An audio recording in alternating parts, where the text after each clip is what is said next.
Hi everybody, it's Julie. Welcome to Hello Monday. Today I'm going to be making some cards that are also have like a gift in conjunction with the card. So it's part of the card design, but it's also a gift that you can detach and use separately from the card.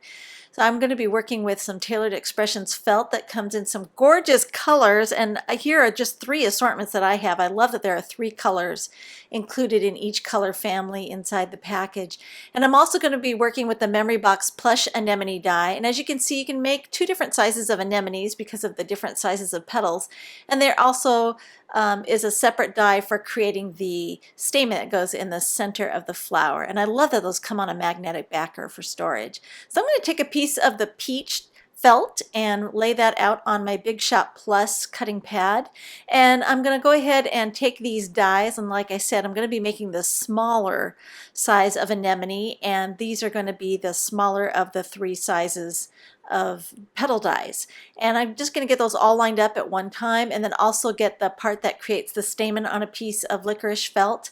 And then I'm going to run the whole thing through my Big Shot Plus, and here you can see how crisp and clean it cuts through this felt. So this felt works beautifully with your low profile dies. I cut 2 sets of the petals. I would have 6 of each size petal that I'm working with. Now to start assembling the flower, I'm going to start by putting some hot glue here on the end of the stamen part, and I'm just going to start rolling it on itself. And you can try different adhesives. I mean, I did try different adhesives with felt, but I find that for putting together something made of felt, if you don't want to sew it, hot glue is going to work the best, and especially if you're gluing felt to felt. So a hot glue gun is best, and I find that the higher temp works better than a low temp gun. And this is just a simple mini glue gun, and I'm just going to add more hot glue as I need it, because once it starts to cool, of course, it's not sticky anymore. So I'm just adding a little bit of glue at a time as I move along and roll this piece up. And once it gets completely to the end, I'm just going to hold it for a second and let it set up. Now the problem with using non-hot glue is that even if you use E6000, something like that, in industrial strength, it's a great bonding glue, but it takes a while to set up and dry. So then you have to kind of hold everything or clamp it together and wait. Here I just wanted to get it done, and I didn't want to have to wait or anything, so I'm attaching the petals one at a time and just putting a little drop of hot glue and just continuing to work around the stamen here, and I'll just hold those in place for just a few seconds until they set up, and then I can add the rest of the petals. So I'm going to just keep going around the perimeter. It's going to help me. I kind of put 4 petals in place first to kind of get an idea of how it's going to space them evenly. And then I found it was pretty easy to just flip it over from the back side and start applying the rest of those petals. So I'll just go ahead and add the last 2. And here's where it got a little bit tricky, because I didn't think too hard about how far I was spacing these. And so there's a little bit of, heavy overlap, but then it's like that in nature, right? With the petals, they're never perfectly equally spaced apart from each other, so I'm not going to worry about it. Here I'll go and get the last small petal in place, and then I'm going to take the medium petals that I cut out, and I'm going to continue working from this direction because it seems to be the easiest way to get those in place. And I'm just going to continue adding just a little drop of hot glue, pressing that, holding it for a few seconds until it sets up, and then I'll just continue adding the rest of those petals. Now, I also made another flower out of white felt, another anemone, and I hand stitched that one. It was the same steps in assembly, but instead of hot glue, I just used a needle and thread and stitched it. And this is a great option if you want to actually attach it to a garment, or if you want to slip a safety pin through the back and use it as a lapel pin. That's another way to use it. And on the peach colored anemone, I wanted to make a bookmark. So I had this really huge jumbo paper clip, and I just used a little puddle of hot glue there and a scrap piece of felt that I just cut into a little circle to finish off the back, and glued everything together. I'm just waiting for that to set up. And then once that's done, it's going to make a pretty sturdy bookmark. And here you can see where I took one of those really fun hair clips and just stitched it, needle and thread again, stitched the outside edges of it to the back side of the flower. Nobody will ever see it. My stitching was not the prettiest, but it'll make a really cute hair barrette, I think, for my granddaughter. Only I better start making some pink ones because she likes pink flowers.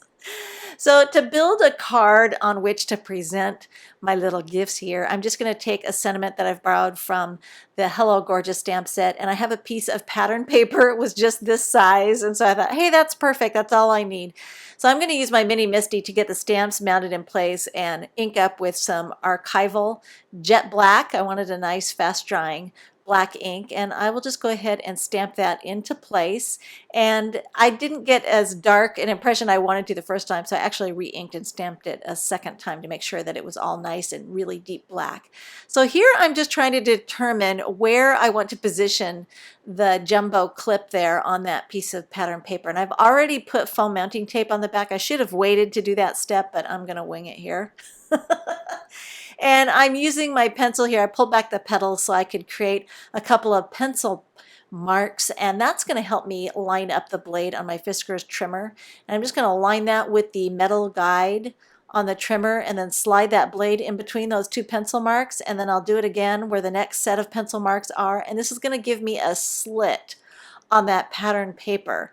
And then I can go ahead and take the large portion of that paper clip and slide it right through there, and I've got a really nice embellishment for the card, but then it's very easy to remove for the recipient to go ahead and use as a bookmark. So I'm just removing the liner tape here with my tweezers, and then I can mount that to a finished white grain card. And I thought that turned out pretty cute. It's kind of fun to get a card and a gift all in one. And for the hair barrette anemone, I'm going to take a base card made from black cardstock. This is just a standard A2, and I took some 6x6" pattern paper from the same C'est La Vie by Pink Paisley paper pad, and I'm just going to angle it a bit and marked it off with a pencil, and then use my trimmer to come in and slice those angles off. And then when I flip the paper over, you're going to see that really fun pattern is askew on the base card. Now I cleaned off those stamps and then I repositioned them on the lid of the Mini Misty, and I took my piece of wonky paper, wonky pattern paper there, and again this has a very subtle pattern I can stamp right over the top, and I went ahead and used archival jet black once again, and I'm just going to re-ink it because I did not get as deep and dark a black impression as I wanted, but nobody will ever know. I just re-ink it. I didn't move anything on the Mini Misty. I didn't move the stamps, and I just re-inked and stamped right over the top to get a nice crisp deep black impression.